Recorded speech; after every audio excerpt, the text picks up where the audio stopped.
So you're ready to start creating Facebook and Instagram ads. That's great. You maybe have your ad ready, the image or video, the copy, the landing page. Now you need to decide, who am I going to actually show my ad to? This is really, really important because almost everyone has Facebook or Instagram. So you can reach your audience with these ad platforms. But the thing is, if you show your ads to a bunch of people who are not interested in what you have to offer, you could waste a ton of money and have very little to show for it. So this is where the audiences come in. You can really, target in on who is your ideal customer and only show ads to them and exclude everybody else so that you have very, very profitable targeted ads. And so what I want to do today is walk you through all the different options you have available to you for targeting within the Facebook ads platform. So why don't we hop on the computer and I'll show you how this works. Okay, so here we are at business.facebook.com, Facebook Business Suite. So to create audiences, what you're going to want to do is click on More Tools right here, and then click on Audiences. Okay, and so what you're going to see as this loads is you want to create a new audience. So I'm going to walk you through all the different options you have available here. So the first one we're going to take a look at are saved audiences. And so what you're going to see here, let's give it a name. So we're going to create ads for a coffee shop. I went to college at Michigan State, so let's focus on a new coffee shop in East Lansing, Michigan. So coffee, and let's say that it's primarily geared towards college students. So what you're going to see here is you have at the top custom audiences. So if you've created audiences previously, you could add them here. The next thing below that is the location. So this is a physical location. So I don't want to be obviously showing to everyone in the United States. So let's get rid of that. And then, so there's a couple options here. So if I put in East Lansing, what's going to happen is you can see the city pops up. Let's click on it. And the first thing it's going to give me is a 25-mile radius. So this is a pretty broad radius for a physical location. So the thing is, someone who's 25 miles away that wants to pick up their daily coffee probably isn't the ideal audience for this. So what you can do here is, if you want to have a radius like so, you can go all the way down to a 10-mile radius, which may still be fairly large depending on, the city and what it is that you're offering. So what you could click on is current city only. And so it is only going to show in East Lansing, Michigan, and nowhere else. You could also do targeting by zip code. So I could do 48823 is East Lansing, Michigan. So you could do it all the way down as a targeted level of down to the zip code. You can choose countries, you can choose regions. There's a ton of options. So thinking through the type of business that you offer, how do you best target the audience? So what it's going to show you here is, so I have East Lansing, Michigan. You see down below, we're going to get into age and other stuff. But right now I have a 72,000 person audience with just the city. So this isn't a huge audience. Lots of times we want to be in the hundreds of thousands, if not millions of people, if it's something you want to be running on an ongoing basis. But to get started as a coffee shop that's just getting going, you want everyone to know that you exist. So the thing is, if this were a college town and you wanted to first let the college students know that this was available, you could go and change the age range to say, hey, maybe we just want to be advertising from, say, 18 to 23 years old. And you can see that the audience dropped all the way down to just 19,000 people. If this were a product or service focused on men or women, you could obviously change, that audience here. Languages are available too. So if you focus on the Hispanic market and wanted to just focus on Spanish speakers, you could put in Spanish here. But in this area, I imagine there's not a huge population, college age Spanish speakers. So you can see here, you have fewer than 1,000 people. And so that's not something we would want to do. And so let's get rid of that. Going down further, you're going to see the detailed targeting. So there's tons of options available for you here. Just imagine something related to your industry, type it in and see if it exists. But, we could do, if we type in college, what you're going to see come up is, it sometimes takes a second to load, is there's a bunch of different options of education level, of college grad, some college, in college. So we could just choose the people who are currently in college in East Lansing, Michigan. But you're going to see here, the thing is with this is not everyone updates all this information. So they may be in this age range, they may be going to college, but don't have it on their Facebook or Instagram profile. So, you're going to be excluding people here. So maybe that's not something that we want to do. We could obviously do, Let's see, Michigan State University. So it could be somebody's school, somebody's interest. So if I put Michigan State Spartans and they're interested in it, let's see, the majority of the people in East Lansing, Michigan are interested in the Spartans. So those are all the different things that you have here. So there's a bunch of different targeting options. So you can think about this if you have a services business, or what are the types of things that maybe your ideal audience would follow? Maybe it's Oprah.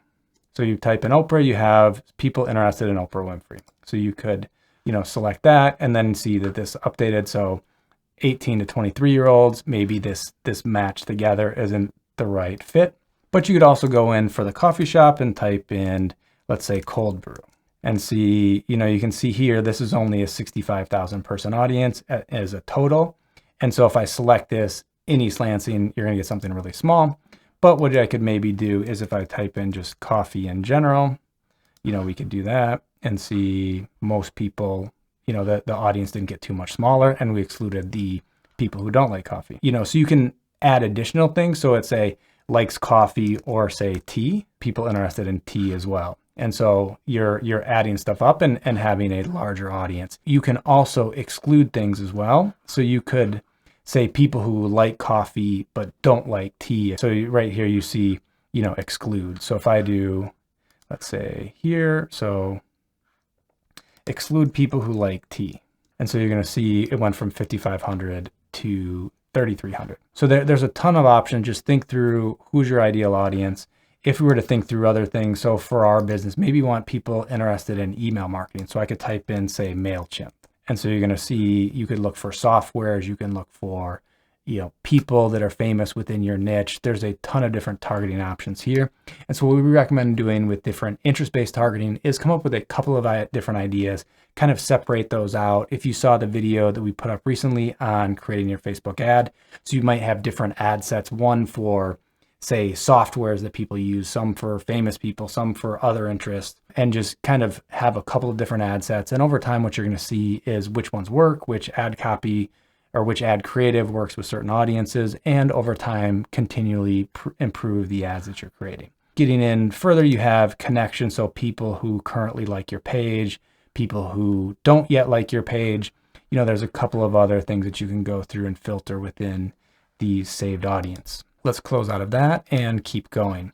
So the next thing, so if you go into custom audiences, these are people that have interacted with you in some way. So a really common way could be that they've visited your website. So if we click on, website, one, you need to have the Facebook Pixel installed. So if you haven't done that, I'd recommend you check out the video on installing your Facebook Pixel. I'll link to that video up above right here. But there's a bunch of options. So you could go all website visitors. You could say people who visited specific pages. So that could be, we have a video challenge called Video Conquista. So we could say people who just visited this particular page, we want as an audience. So we could have we'll get into later, the lookalike audience of people similar to the visitors of that.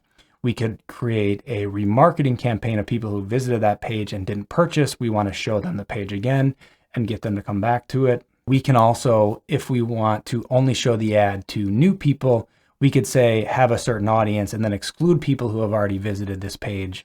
There's a bunch of different things as far as creating audiences, related to people who have interacted with your Facebook, with your website in some way. So this could be people who visited this page in the last 30 days and then create this as an audience. If we didn't want to create that, the next thing is that's really, really powerful is a customer list. So let me show you a little bit of how this works. But basically what you want to do is you can download their template file. We can do that right now, and I'll show you what this looks like. So it's basically the email, phone number, the first name, last name, zip code, country, whatever information you happen to have on your customers. If you put that into a CSV file like this and upload it to Facebook, what they're going to do is take that information and try to match people. So this could be used, say, for the coffee shop example of, hey, I have all of my customers and I want to show them ads to remind them, hey, come back. Or it could be used, as we'll get into in a second, with lookalike audience, of creating an audience of people who are similar to our customers, but they haven't bought from us yet. So you basically fill this out. And then what you can do here is if you go to, next, and then what you're going to do is, essentially upload your customer file. So that is the customer audience. So back to custom audiences. Let's see.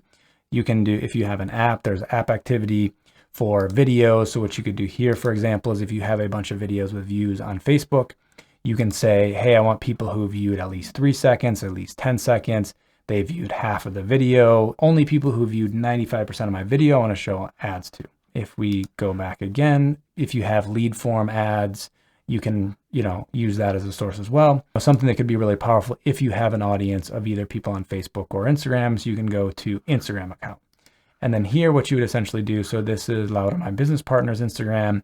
So you can see everyone who engaged with this account in the last 365 days. But there's other options of people who only engage with a post, people who saved one of your posts or saved one of the ads. So there's different options here to go in and figure out which is the best for whatever the ad that you're trying to create. If we go back again, you're going to have essentially the same thing for your Facebook page. So what you can see here is if we choose one of our Facebook pages, anyone who engaged with your page, anyone who visited your page, engaged with a post or ad, clicked on any call to action button, who sent a message to your page. There's a ton of options for basically with the custom audiences that we're looking at now, within this section, it's someone who interacted with you in some way. So they're customers and you upload the list, they were on your website or app, they interacted with your Facebook or Instagram in some way. The next thing that's really, really powerful, if you have a group of customers already or people who have been on your website, are lookalike audiences. So this is essentially Facebook with all of the information that has comparing a bajillion different factors of, a group of people and finding the percent of the population most similar to that audience. Let me show you what I mean by that.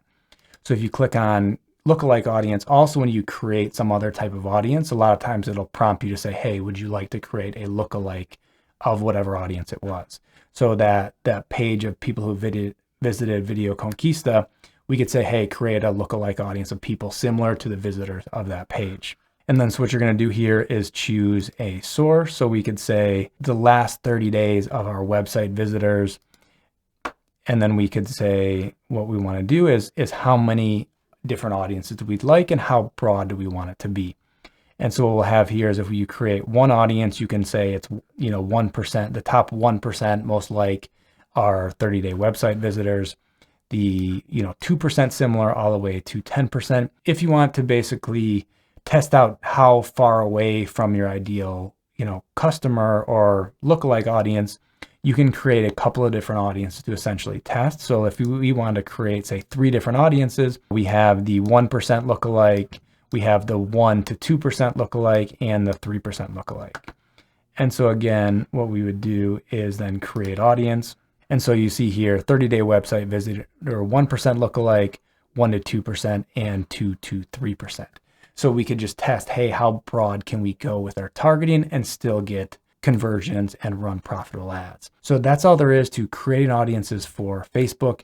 If you're looking for help creating Facebook ads, we have this video right here on your beginner's guide to creating Facebook ads. And the video below will help you set up your Facebook pixel if you haven't done so yet. So hope to see you in those and future videos. Bye-bye.